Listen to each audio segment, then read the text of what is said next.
Di ay giingong tawan tungod sa daghang na disgrasya sa may Granada, Bohol. Lah, nahinay day taini mga igala. Pedetalyes balita, pinagi ni Super Guam Logronyo.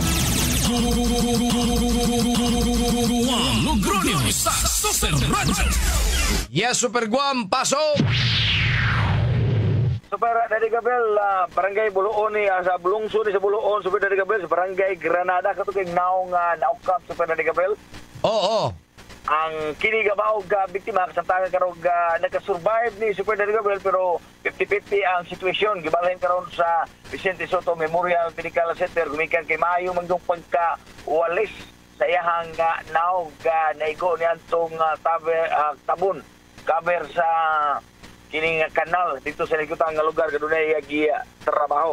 Haga mga residente sa ligutang lugar Super Daddy Gabriel may padayag doon na di mumino sa 15 ka mga aksidente sa maong dalan o ubay-ubay na ang namatay. Gingong dunay nagpundinar sa ligutang lugar, dunay mo pakita dia sa mga bus di pasiruan sa Super Daddy Gabriel ang mga residente ito mahibong umikan kay gabing dako or ketlaon dunay muhunong daw dunay gipakanaog ang konduktor ang maog pag-bus apan silang mga residente way nakita nga tao nga may kanaog or may sakay sa mga bus di pasiruan sumapa nini nga ilan kayo kaya maong dalan o gadigod piyansaan bisan pa man itong adlawan o untor hapon kinanglan yun mo agi na mo sirbato o muhatag yun o simpatiya sa mga kaganaa sa ligutan ka area nga yung naglaroy-laroy wa mahimutang ginungdan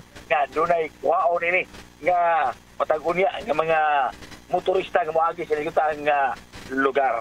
Nasairan kay kini nga mao nga biktima so kayo nagapatagan o gagingong nakainom ato na sa mao nga aksidente. Kini si Guama Logronyo sa GMA. Di wala Super Radio. Dapat